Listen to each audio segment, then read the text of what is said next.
Is CoverGirl actually cruelty-free? What do you think, boo-boo?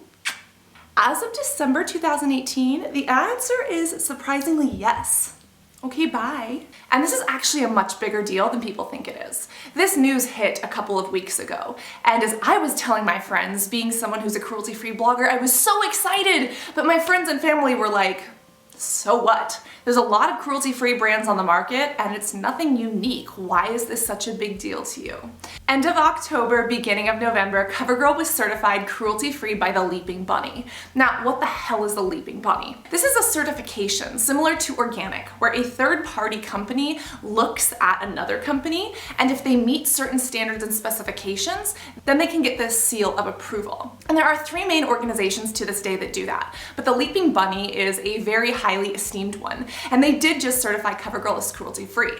Now, why weren't they cruelty-free before? And again, why is this such a big deal? The reason that they weren't cruelty-free before is because they sold in China.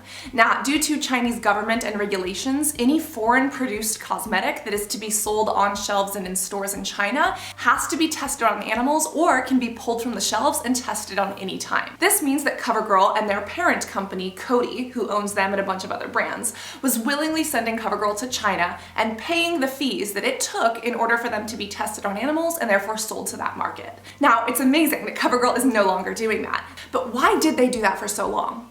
The reason boils down to money. I found sources that state that as of March of 2017, the Chinese beauty industry was worth an estimated $22 billion, and CoverGirl has literally stepped away from that paycheck.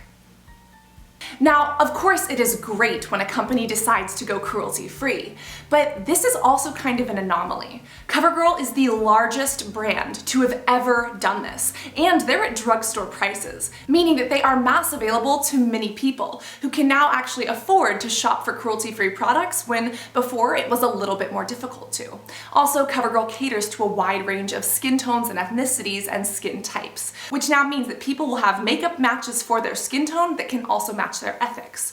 But that's only surface level. The reason that this is so groundbreaking and a much bigger deal than most people realize is because of what it means for other brands. CoverGirl is owned by Coty, which is a parent company that owns many other brands as well, such as Stella McCartney, such as Marc Jacobs Beauty, but not the perfume, and such as Burberry. But they have a lot of other companies that are not cruelty-free. CoverGirl, being a part of this brand family, choosing to go cruelty-free, might now pave the way for many of Coty's other brands to go cruelty-free, such as OPI, such as Sally Hansen, Rimmel London, and GHD. And seeing how things are kind of changing, it's hopeful that this might happen soon. Also, Coty is just one parent company. There are other parent companies as well, such as L'Oreal, Procter & Gamble, Unilever, Johnson & Johnson, that own hundreds if not thousands of brands. And this means that CoverGirl choosing to do this could kind of act as a push or a nudge for these other brands to go cruelty-free as well. Now, if all of this income and all of this money is being taken out of that market, that also might mean that the laws and legislation can change much easier.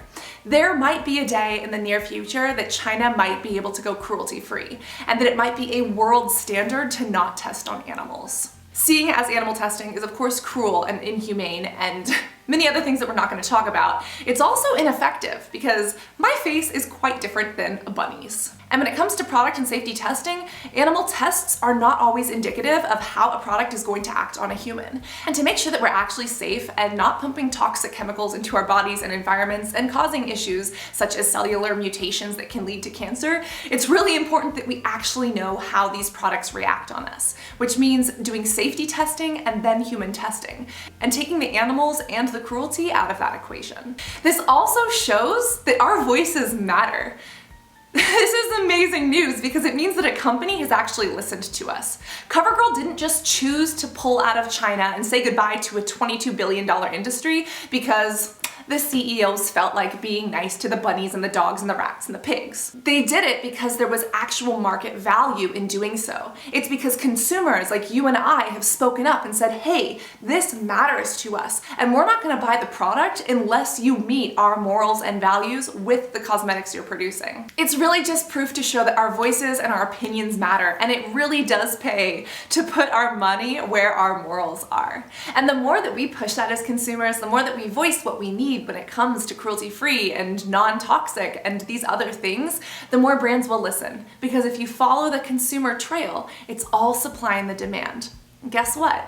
As with cosmetics that do support cruelty, when that demand goes away because consumers like you and I stand up, then companies change their practices and help to make a beautiful, kinder world for everybody. So this really is a huge deal, especially for me because I'm not gonna lie, I've always liked CoverGirl products. I found that they had great formulas, I like that they're a drugstore price, and I like that they're available to every skin tone. But as a blogger who is cruelty-free, I'm not about to promote something that doesn't match the cruelty-free morals and values that I have for myself. So the fact that I can now add CoverGirl to my list of brands to support, to my shopping list and my wearable list as well, it really is an honor for me. And overall, it's just a step in the right direction. So if you learned a little something from this video, give it a thumbs up, and if you are looking for cruelty-free cosmetics, I will put a list of established cruelty-free brands below, as well as a couple of other drugstore brands, although as we now know, CoverGirl is the biggest. If you are new to this channel and you're interested in learning more about the cosmetic laws and regulations that aren't so transparent,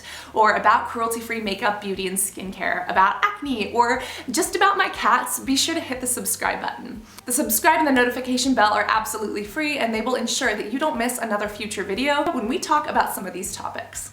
I love you guys so much. Remember to always be beautiful, and of course, put your money and your makeup where your morals are. I love you so much, and I will see you in the next video. Love you guys. Bye.